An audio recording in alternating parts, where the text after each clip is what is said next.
کہ عالموں کی قدر اور علم کی طلب کرو، یہ زمزم حیات ہے، ادب کرو ادب کرو ادب کرو کہ علم کی ضیا بہت بلند ہے، یہ وارث رسول ہے، وفا بہت بلند ہے۔ اللہ کا سب سے بڑا عذاب اور اللہ کا استغنا کا مظہر دنیا میں وہ کفر ہے، اور آخرت میں اس کے استغنا کا مظہر جہنم ہے۔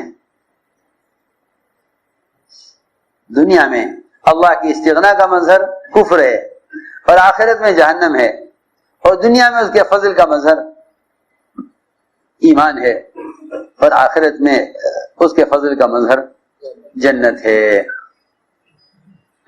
یہ ہے بات، لیکن لوگ ایمان کی نعمت پر شکر نہیں کرتے، لوگ ایمان کی نعمت پر شکر نہیں کرتے۔ کسی کو دیکھو گے کارخانے پر شکر ہے، کارخانے تو کافر کو بھی دیا ہوا ہے۔ کسی کو دیکھو گے زمیندار پر شکر ہے، زمیندار تو کافروں کو زیادہ دیے ہوئے ہیں، زمینیں زیادہ ان کے پاس ہیں۔ کسی کو دیکھو گے بڑی دکان لیے بیٹھا ہے تو اس پہ شکر کرو گے، تمہیں نہیں معلوم بڑی منڈیاں تجارت کی غیروں کے ہاتھ میں ہیں۔ کسی کو مالدار دیکھو گے، اپنے کو مالدار دیکھو گے، شکر کرو گے نعمت پر کہ اللہ نے مال دیا ہے، حالانکہ مال تو کافر کے پاس بھی ہے۔ ایک نعمت اسلام تمہارے پاس ایسی ہے جو غیر کے پاس نہیں ہے، اور اس کا ان کے پاس نہ ہونا ہمیشہ کے لیے ان کے عذاب کے لیے ہے، اور تمہارے پاس ایمان کا ہونا ہمیشہ کی نعمتوں کے ملنے کے لیے ہے۔ اس لیے آج کل لوگ دنیا کی چیزوں کو ہی نعمت سمجھتے ہیں۔ آج کل عجیب مزاج ہے، وہ صرف دنیا کی چیزوں کو نعمت سمجھتے ہیں۔ کھانا پینا، کپڑے، مکان، دکان، کاروبار، ضروریات زندگی پوری ہو، لوگ اسی کو نعمت سمجھتے ہیں۔ حضرت علی فرمایا کرتے رضی اللہ تعالیٰ عنہ کہ جس کا خیال یہ ہو کہ دنیا کا ساز و سامان اور ضروریات کا پورا ہو جانا نعمت ہے، اس کی عقل جاتی رہی اور اس کے عذاب کا وقت قریب آ گیا۔ جو سمجھتا ہو کہ دنیا کی چیزیں نعمت ہیں، اس کی عقل جاتی رہی، کیونکہ عقل کا تقاضا یہ ہے کہ سب سے بڑی نعمت نعمت اسلام ہے، اس لیے کہ اس پر ہمیشہ کی نعمتوں کا وعدہ ہے، اور دنیا کی نعمت کوئی نعمت نہیں، اس لیے کہ اگر اسلام نہیں تو ہمیشہ کا عذاب ہے، اسلام نہیں تو۔ اس لیے فرمایا سب سے بڑی نعمت نعمت اسلام ہے۔ اس لیے مسلم دعا میں ملے گا الحمدللہ علی نعمت الاسلام، اے اللہ تیری تمام تعریفیں اس نعمت پر ہے جس نعمت پر آخرت کی ہمیشہ کی نعمتیں ہیں، اور تیری سے پناہ چاہتے ہیں ہم اس مصیبت سے جس پر آخرت کی ہمیشہ کی مصیبتیں ہیں، یعنی کفر۔ تو میں نے ایک بات عرض کی ہے، یہ عذر قبول کرو، عذر قبول کرو۔ دیکھو بہت اہم بات ہے، عذر قبول کرو،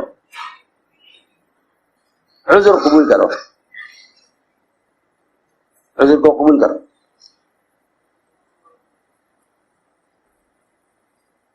صحابہ کرام کے واقعات میں ہے حضور اکرم صلی اللہ علیہ وسلم اپنے صحابہ کے عذر کو قبول کرتے تھے۔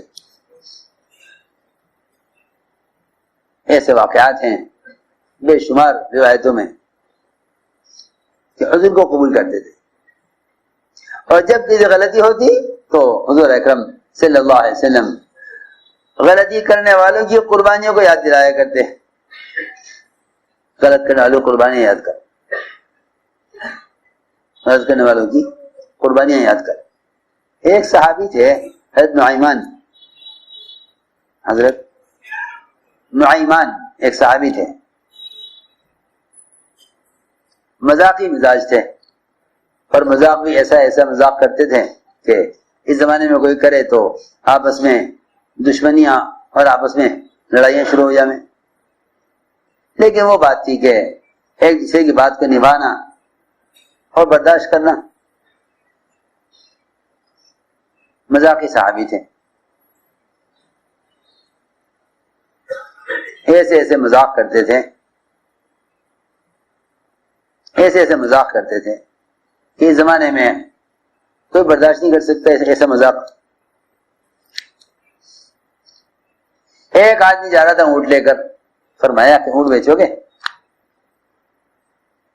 اونٹ بیچو؟ کہاں بیچیں گے؟ کتنے کا ہے؟ اتنے کا ہے، آؤ میں تمہیں قیمت دے دیتا ہوں۔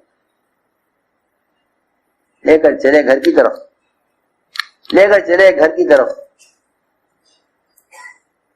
اونٹ والا باہر بیٹھ گیا، وہ اونٹ لے کے گھر میں چلے گئے۔ ٹھیک ہے ابھی اب نکلیں گے، اب نکلیں گے، اب نکلیں گے۔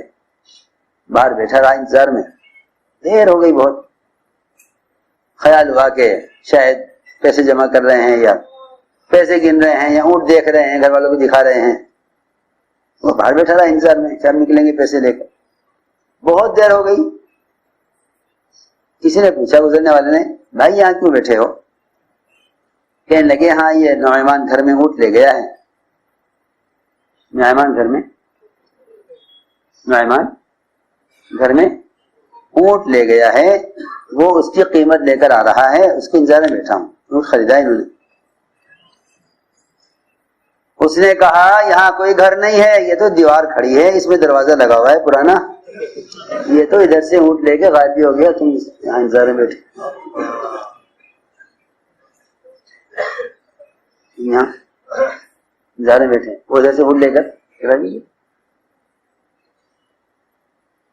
اچھا، لوگوں نے کہا آؤ ہم پکڑتے ہیں اور سزا دیں گے اس کے۔ کہ نہیں نہیں نہیں، اس کو سزا مت دینا، وہ بدری صحابی ہیں، اس کو کچھ مت کہنا، کیونکہ اہل بدر کو اللہ معاف کر چکے، کچھ مت کہنا اس کو کچھ نہ کہنا، بدری صحابی ہیں اور اللہ کہہ چکے ہیں اے اہل بدر اب تم جو چاہو کرو، اللہ تمہیں معاف کر چکے، اسے کچھ نہ کہنا، بدری صحابی ہیں۔ ایسے نبھائے جاتے تھے مذاق، ایسے نبھائے جاتے تھے مذاق۔ تینوں نکلے سفر میں، حضرت نعمان اور سویبت ایک صحابی تھے اور ابوبکر صدیق رضی اللہ عنہ، تینوں کی تشکیل ہوئی۔ بعد سفر میں تھے، کھانے کا وقت آیا، ابوبکر رضی اللہ تعالیٰ عنہ کسی حاجت سے چلے گئے۔ نعمان نے کہا بھائی مجھے بھوک لگ رہی ہے، سویبت سے کہا کھانا کھلا دو، یہ کھانے کے ذمہ دار تھے، کھانے کے ذمہ دار سویبت۔ نعمان نے کہا بھوک لگ رہی ہے کھانا کھلا دو۔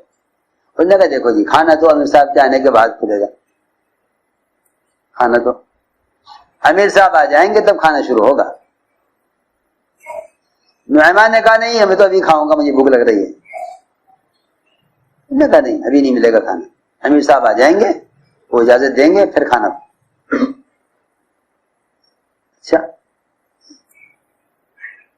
اچانک دیکھا سامنے سے ایک اونٹوں کا قافلہ چلا آ رہا تھا۔ ان سے کہا کہ بھائی ہمارے پاس ایک غلام ہے اور بڑا مضبوط، بڑا سمجھدار، بہت عقل مند غلام ہے، خریدو گے؟ وہاں ضرور خریدیں گے، ہمیں تو غلام کی ضرورت ہے، ہمارے اونٹوں کا کام ہے ان کو چرانے کے لیے، ان کو اونٹوں کو چرانے کے لیے ہمیں غلام کی ضرورت بھی ہے، لیکن کبھی بہت مہنگا غلام ہے کہ جتنے کا بھی ہوگا ہم لیں گے۔ میں کہا ٹھیک ہے، کتنے کا ہے؟ کہ 10 اونٹ پر غلام ملے گا ایک، 10 اونٹ۔ ان سے بات کر لی،